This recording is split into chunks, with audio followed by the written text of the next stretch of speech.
for a full body burner for this week, friends, I want you to grab your heavy resistance band, plus your heavy weights, pretty much all of the things. You're also going to need a chair or a bench. So we're going to begin with some crab walks and banded abductions, and we're going to use a heavy weight as well. So bring that weight up to your chest, sink nice and low, and then we're going to step the feet from side to side. Now, it's up to you how low you go, but I do want you to think about keeping your chest up, all right? So it's really important to sink low into the bum, chest is up, and imagine that you're going along one straight line. There is no bobbing up and down. Now, we always want to keep some tension on that band, so you're thinking about like one big step and one little step. Your band should always be somewhat stretched. Now, when you hear the timer go, we're going to take a nice little seat, place the weight out of the way, and do some nice little abductions, okay? So it's 30 seconds of abductions. Then we'll jump back up and we'll go into a crab walk. Each time we do the abductions, we are going to do one leaning forward, one sitting vertically, and one leaning back. You know why? Because we like to work into different parts of the glutes, of course. So we want to maximize warming up that lower posterior chain before we get into some of the heavier lifting work, all right? So that timer is just about to go, friends. Make your way to your seat. 3, 2, and 1. Take a seat. I couldn't figure out where to put my weight here, but it needs to go away, away from you on the ground or whatnot. Find your little lean forward so you're hinging at the hip, you're on your toes, heels are lifted, and you are pulsing those knees out and in. Thinking about keeping the spine long and tall, pulling the shoulder blades down the back. Now, the more of a lean you have, the more deeper this is going to get into that part of the glutes, but you don't have long before you jump back up. 3, 2, and 1. Grab your weight, get ready for your second set of crab walks, okay? So there's 3 sets in here because we do the lean forward, the lean tall. It's not really a lean. We sit tall and then we lean back, all right? So again, get low. Get low in your crab walks, my friends. That is what we want. All right, stick with this, stay strong, and I will see you in the next block of work.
How's that feel? You feeling good? I hope so. Let's take off that resistance band, place it to the side, and get ready for a circuit. You're going to need your heavy weights here and a chair or bench, something to stand on. We've got a ladder set. So we're going to begin with the squat press. Reaching up, placing those weights on your shoulders, squat down nice and deep, and then we're going to drive the weights up and overhead. Full body movement. We want to drive through the legs so that we can push those weights up overhead with a little bit of momentum. When you're sitting down in the bottom of your squat, lift the chest just like you did in that crab walk. Fight for that position and let your core do a little bit of work. You have 10 reps in this round, okay? So 10 squat presses. Big exhale as you push all the way up overhead. Now place one weight down. We only need to hold one or none. We're going to do a reverse lunge with a step up, and we're doing 5 each side, so 10 in total. Reverse lunge, step that foot up onto the chair or bench. Now it's up to you whether you place your foot down or whether you go for a knee up. So a reverse lunge, step that same leg onto the chair, other leg goes up into a knee up. That's an option, all right? So we're doing 5 on each side. This is a really big movement because we are using so much control as you step back, then use that same leg to step up. It's very, very strong. So take it slow. Slow is what is going to win this, because if you go too fast, you're going to feel like you wobble, and we want to make sure we've got lots of control. So 5 on one side, then 5 on the other. Then you're going to move into a chest press. Now, I tried to do this on my chair or bench. It didn't work out great. So I end up moving it down to the floor. So when you are ready, once you've done your 5 on this side, what we're going to do is come down to the floor first. Now, if you're using a couch or you have a couch handy, you could probably do your chest press on that. So you're going to see me get a bit confused here. I was like, yeah, I can do this, shuffling down. And then I was like, it's not a good idea. I laugh to myself. I'm like, guys, it's not going to happen. I think about it, and then nah, we're going down. So I come all the way down onto my mat. It's like a little mini break for you guys, but I don't do that in round 2. Come into your chest press, and I want you to make sure that your elbows don't hit the floor, so keep it nice and active. And if you want to get your core involved, you can take your legs into a beautiful tabletop position. That's just going to activate through those lower abdominals while we work the upper body. But if you wanted to work your lower abdominals, you know we're going to do it now. So we've got a double leg extension here. I'm keeping the weights up over my chest because I know that I can. If that's not comfortable for you or you don't feel safe, please place them down by your sides. Safety always comes first. Now, if a double leg extension is a little bit too much, you can go single or just reduce your range of motion, all right? Making sure that you're not arching your back, you're pulling that belly button down towards your lower spine. Legs are zipped together. So you have 10 of these beautiful leg extensions. Then we're going to come all the way back up. I place my weights down by my side to make sure that I get up really safely. And then we're going to be doing 12 reps. Okay, so 12 squat presses. Then it is 6 aside on the reverse lunges, 12 chest press, 12 leg extensions. Okay, so this is a ladder set. Beautiful. We're going to get tired. We're going to fatigue our muscles. We're adding on extra reps each time. But we are strong. We are smart, and we are efficient trainers, which is why we're doing it in this combo. So stay with it, friends. I want you to take a break if you need to. Please be safe. That is the main concern here. Be safe. All right. I'm going to see you at the end of this block of work. And this, to be honest, made me feel a little bit sick. It was really, really hard for me to do. I don't know whether it was the humidity or whether it was just the combo, but it was a lot. All right, stay with it. I look forward to seeing you in the next block of work in around about 10 minutes time.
Well done. If you are hearing me talk right now, you made it through that set. You are strong and we are going to keep on going. We've got some deadlifts and single arm rows. You're going to need one heavy weight. Now I'm going to start in a B stance deadlift. So that's 1 foot forward, 1 foot back. Most of the weight is going to be in that front foot. You hinge at the hip and drag that weight down the front of your body. Now, if you want something extra, you can pop your back foot onto a chair, keeping that same motion. All right, this just allows you to put more pressure and weight into your front foot. Your toe is only just resting on that chair. Now you've got 8 of these single leg deadlifts. Then we're going to pause and do 8 rows with the arm that's holding the weight, okay? So when you finish these 8 deadlifts, we're going to come all the way up. Beautiful. Keep that same leg forward. And then we're going to row the elbow in. All right, so we've done these before this week. So we're going to keep going with that. It's like a tricep row. It's a bent over row. I've got my hand on my back just for a little bit of feedback, making sure that I'm not arching. Initiating that movement right from the elbow as you row it all the way in. Beautiful stuff. All right, now we're going to change sides. Do the deadlifts on the other side. And then we're going to do the single arm rows on the other side. And that will conclude your first set. So this, again, my friends, is also another really big block of work, but I want you to work slowly. All right, time under tension, that is what we want. If your weights aren't heavy enough, slow your tempo down even more again. All right, any questions, you know where to find me. Otherwise, pop that playlist on, get your favorite tunes on, and let's smash this workout out.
Can you believe it? You are at your finisher. Yes.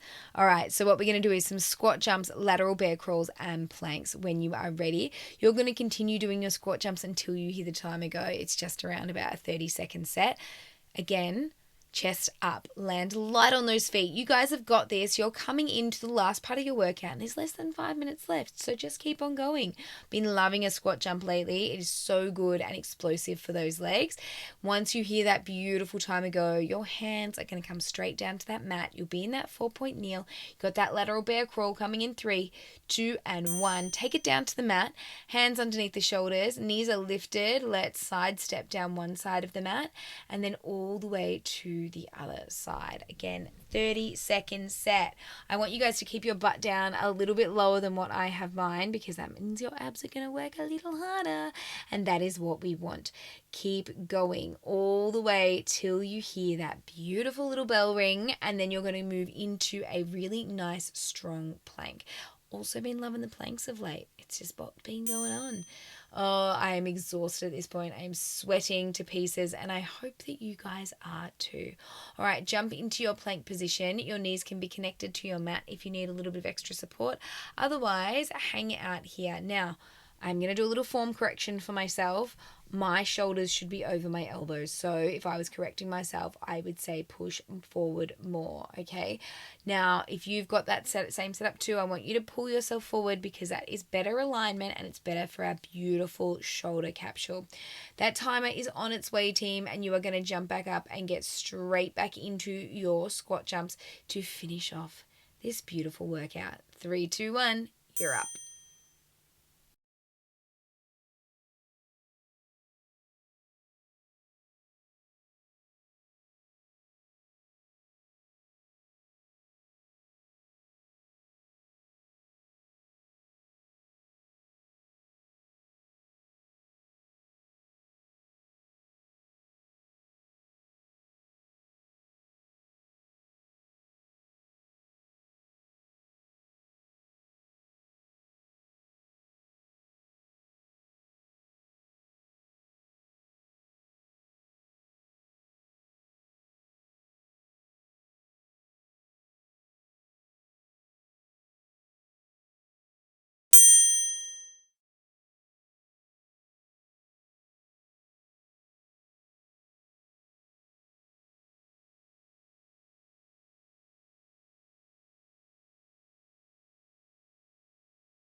Beautiful work. Oh my gosh. Please tell me.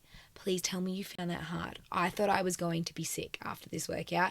I don't know why. It was just super, super tough for me. So hopefully it was for you too. Know that those good feels are coming. Have that stretch, cool down, refuel. You got this. I look forward to hearing about how you went and then seeing you on the mat again soon.